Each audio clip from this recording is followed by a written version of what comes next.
Welcome, I'm Mr. R, and this is the Rondinelli Project.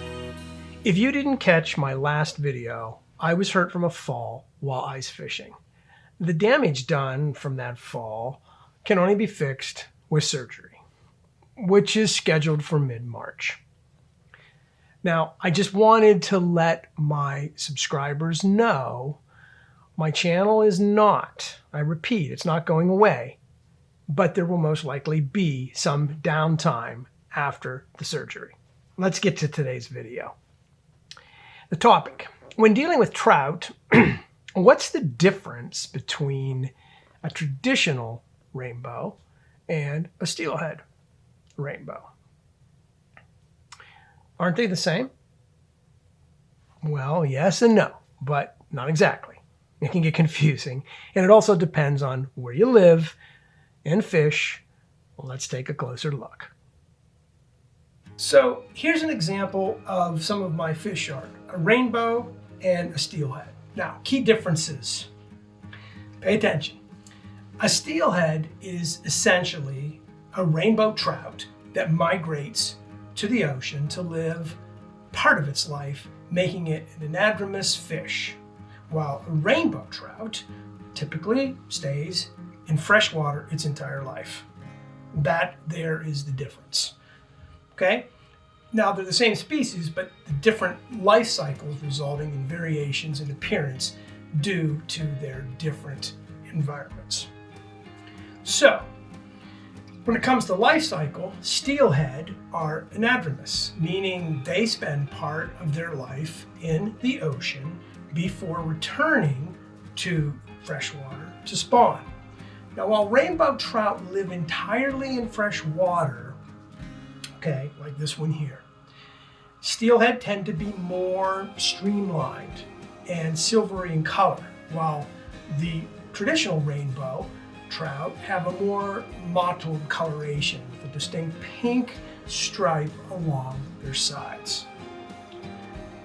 Now, there's a size difference. Due to the access to richer food sources in the ocean, adult steelheads are usually larger than the resident rainbow trout. Now, both of these fish were caught from the same, landlocked lake. So these fish are not anadromous waters. They're not in those type of waters, meaning there's no access to or from the ocean to breed.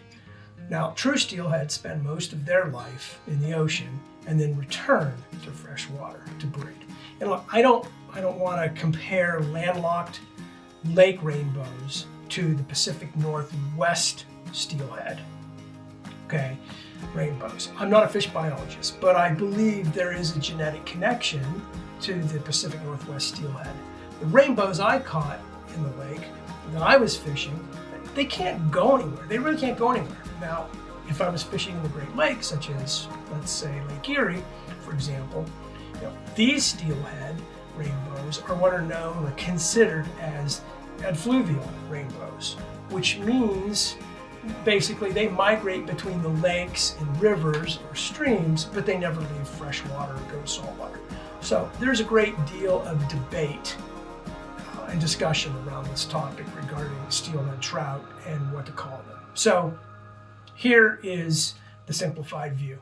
All steelheads are rainbows, but not all rainbows are steelhead. So I hope that clears up that little bit of confusion. I want to address this misconception that some of my viewers have about my fish art. And this is replicas that you see here. People have been asking questions about my process as an artist. And since I put these out to show you, I thought I'd explain. With this type of questions I've been asked, it's become clear to me that viewers weren't seeing key videos that I posted. And you know what? I get it.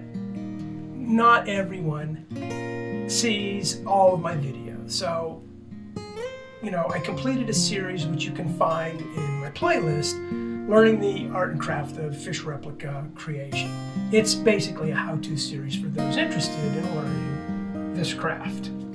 So, I welcome questions that people were asking me. But they were things like, where do I get my replicas from? And where do I buy my blanks to paint? Well, the reality is I just wanted people to know every step required to complete a fish like you see here in front of you, from beginning to end. I do all that myself, okay?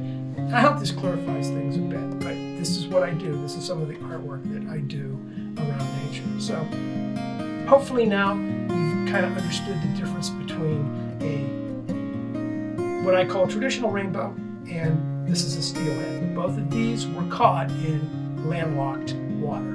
So this is not going to make it to the ocean and get bigger. These get really big. If you go into Northwest, Pacific out there, these can become 30, 40 pounds. And then it gets to a point, are they salmon or are they trout? Well, there's ways to identify that. But you can really see a difference in their appearance here. So I hope that clarified that for you. There you have it. Since my fall in the ice, I haven't been able to get out and do any ice fishing. The weather here in Pennsylvania has warmed up. There's been a lot of rain, and I don't know how much longer ice fishing will be able to continue. And if there's anybody out there that wants to learn how to do their own fish replicas, I did a series of videos that show you the basics of how to do just that. Just go to my playlist and click on the Learning the Craft and Art of Fish Replica Creation. And if you have any questions about fish replicas, don't hesitate to ask. I'm Mr. R. This is the Rondinelli Project. Get out there, be safe. Don't forget to subscribe if you like my channel. And as always, we gone.